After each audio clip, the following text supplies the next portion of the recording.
In Jujutsu Shenanigans, there are currently 5 characters which are available to be played: Gojo, Yuji, Hikari, Megumi, and Mahito. Of these 5 characters, have you ever wondered which one is the best? Maybe you think it's Gojo because of his high variety of moves. Or maybe you think it's Mahito due to his annoying combos and moveset. Or even maybe you're stuck like me and you can't decide? Well, in today's video, I'll help you decide as I go over the pros and cons for every character currently in Jujutsu Shenanigans. Anyways, let's get straight into the video. First, starting off with Gojo. His first move is Lapse Blue. With a cooldown of 10 seconds, Lapse Blue is an integral move to any Gojo combo. With its wide variety of possible uses, it makes for a great combo starter or extender. Its only downside is that it puts a visual effect on the target, making it extremely predictable and easy to block. However, this is easily countered if your target is ragdolled. You better just pray that they don't have their evasive. His second move, Reversal Red, again is a great move. Like Lapse Blue, Reversal Red has a wide variety of possible uses. It can be used during a Lapse Blue air combo, to surprise an enemy, or even to get the final hit off on someone. Its only downside is that it's blockable. His third move is Rapid Punches. Rapid Punches can be easily considered one of the best moves in the game due to its excessive damage, its almost instantaneous attack, and simply the fact that it's unblockable. You'll see most of the time Rapid Punches being used to start off virtually any Gojo combo. It's similar to Yuji's Curse Strikes, but if anything, it's better. Because it ragdolls the person you're fighting once finished, they can simply exit your combo if they have an evasive and surprise you. Other than that, it's really got no drawbacks. Last but not least, Twofold Kick. However, it has a huge drawback. When you use Twofold Kick, the first kick that is done is blockable, while the following second kick is unblockable. If your opponent is smart enough, all they have to do is block the first hit and then immediately hit you with M1s. However, if they lack the mental functions to process this, you're fine. Before we get on to Gojo's ult, let's cover the pros and cons of his normal state. Gojo's pros include a wide moveset allowing for a variety of combos, powerful moves,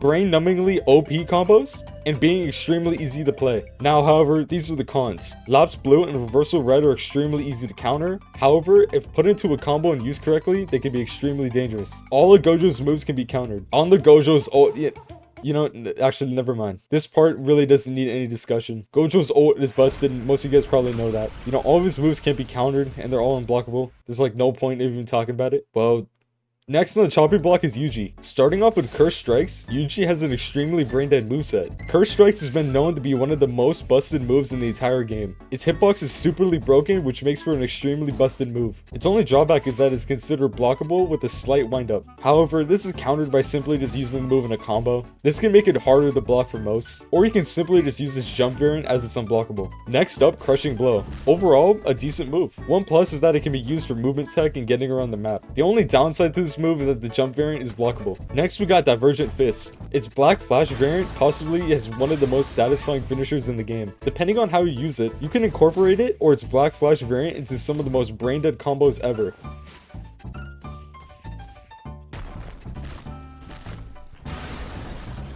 Its only downside is how the move ragdolls whoever you hit it with. However, depending on how you want the fight to go, this might actually benefit you, as it allows you to get in a crushing blow or for the enemy to waste their evasive. Last on Yuji's moveset is Manji Kick. You know, it's a counter, alright? Now, just like Gojo, let's go over the pros and cons of Yuji's normal state. Some of the pros include a wide moveset allowing for a variety of combos, powerful moves, extremely powerful combos, super easy to play, crazy movement tech, and simply has a counter. Now, some of the cons include all of his moves are able to be countered. He's pretty much made useless when Curse Strikes is blocked in an M1 combo. The frame to block is weird, but very possible and becomes easy when practiced. Now, unlike Gojo's ult, I believe I can actually talk about Sukuna. To start off, his M1s are replaced with slashes. With this, you're able to rip through and destroy blocks with ease. Its only downside is that now you can't up smash or down smash. Considering Sukuna's other moves, it's not that big of an issue. Now onto his first actual move, Dismantle. With Dismantle, it has 2 different variants. Its normal grounded one and its aerial. They both deal the same amount of damage but have their own benefits. While normal Dismantle is considered blockable, you're practically confirmed to at least get the attack off unless you just suck. With Dismantle's aerial variant, it's considered unblockable, but it's much harder to aim, making it not always a confirmed hit due to how anyone can simply just move out the way or dodge it. Sukuna's next move is Fuga. Due to how it's unblockable, if you successfully get the attack off, it practically guarantees a successful dismantle or rush. However, Fuga is considered counterable. It also doesn't help that the move is extremely predictable, but one way to counter this is simply by hitting a building or an object next to the person that you're trying to hit. Unless you actively hit them or they run into you with their counter, this renders their counter useless and successfully damages them. Sukuna's third move is Rush. Similar to Fuga, you can use Rush as an opening to dismantle or Fuga. Just whatever you do, don't miss the Rush. Sukuna's last move is his domain expansion. It's a, well,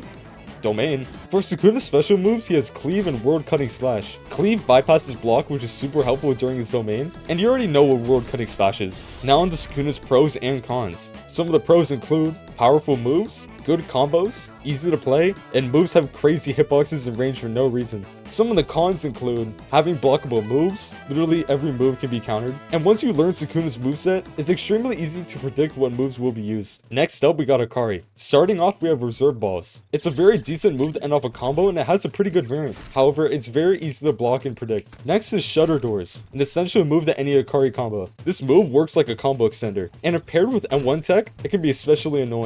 Similar to Yuji's Curse Strikes, I find blocking this move to be super annoying if used correctly. Its only downside is that if someone does successfully block it, you as the Akari, you're probably screwed. Akari's next move is Rough Energy. The best part about this move is that it can be used when an enemy is ragdolled. However, it's got a major downside. Its windup is crazy long. So if you don't use this move on an enemy who's ragdolled, you're pretty much asking for it. Akari's last move is Fever Breaker. This move is an interesting one. When you first use Fever Breaker, it has two different hits. The first hit is nothing special, but the second hit allows you to control the direction you want the person you hit to go. Paired with other moves, it can make for an especially broken combo.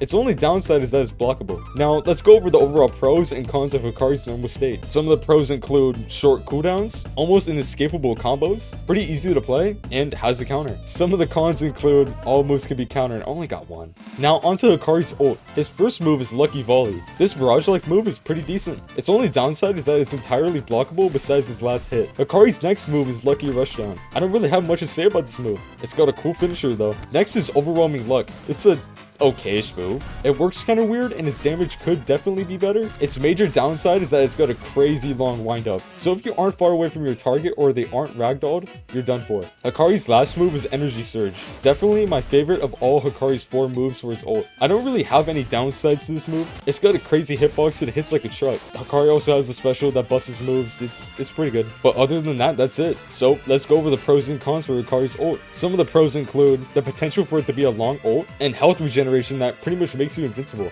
Now, some of the cons include Sukuna's domain is your worst enemy, the damage for some moves can be underwhelming, and every move can be countered. The next character we got is Megumi. Now, let's just get this over quickly, dude. Rapid Escape, blockable and easily predictable. Toad, blockable and easily predictable. Divine Dog, blockable and easily predictable. Nue, not blockable, but easily predictable. Megumi special, overall, it's not that bad. Rabbit variant, pretty decent considering it's not blockable. Nue variant, you can fly. Toad variant, it's ass. It's so bad. It doesn't even do any damage. Now let's get on to the pros and cons of Megumi. The pros include a wide moveset, very spammy moves, and you just button mash. Now the cons include very predictable moves, you can practically block every move, and he just sucks. Now on to Megumi's ult. This is where moves actually start to get good. Megumi's first move is Max Elephant, and it's an elephant, so it hurts a lot. Next up is Great Serpent. It's a pretty good move. It has a busted hitbox, lasts a while, and even deals damage after the move is finished. Its only downside is that your worst enemy is Maji Kick, as this counter completely cancels Great Serpent. Next move is Shadow Swarm, and it's alright. It can be used to get inside of domains, but this is pretty much useless considering you can just emote to get inside any domain. Now for Megumi's last move and his only saving grace, Maharaga. I really don't want to spend a lot of time covering this, so I'm just going to go over the moves overall. All of Maharaga's moves are pretty much unblockable, but they can be easily countered. Besides World Slash, I mean, what did you expect? Now let's go over the pros and cons of Megumi's ult. Some of the pros include powerful moves. You can hypothetically last forever as Maharaga. You're almost invincible as Maharaga. You can switch between your ult moveset and your normal moveset. And your ult overall, you have pretty decent cooldowns. Some of the cons include you're guaranteed to get ganged on as Maharaga. Most moves in your ult are counterable. And your ult is your only saving grace. Now onto our last character as of now, Mahito. Stockpile. A unique and unblockable move that has an aerial variant. This move is mostly used to end a combo. Soulfire. If used correctly, it can be used in a dangerously good combo. Its only downside is that it's blockable. Focus Strike. Normally blockable, but considered unblockable when used as a Black Flash. Body Repel. Hands down one of the most annoying moves in the entire game. Its only downside is that it's got a long windup, allowing for it to be possibly cancelled. For Mahito's special, he has Self-Transfiguration. The first mode, the Blades, can be used for faster M1s with the nerf of reduced damage. What makes this move so good is that its dash can be used on people who are ragdolled. This can allow for some busted combos. However, the only downside of the dash is that it's blockable. Now the second secret mode, the clubs, are genuinely just not worth talking about. I mean, come on, no one uses these. Mahito also has a variant for his focus strike if you use your special along with it. This chain bypasses block and ragdoll. Now, onto the pros and cons of Mahito's normal state. The pros include an annoying moveset, low cooldowns, and decent combos. Now, the cons or con includes most moves are counterable. Onto Mahito's ult. As of now, we really don't have much to work with, thankfully for me. Technically, Mahito's first move in his ult is his ult itself. The damage isn't much itself, but the main takeaway from this is that you're not guaranteed to get your ult. If you do happen to miss, you'll be punished by having your awakening bar drained by 50%. Now onto Mahito's actual moves. Mahito's first move is Idle Transfiguration. While it does require you to hit someone twice with the same move, if your target is low enough, it's an insta-kill.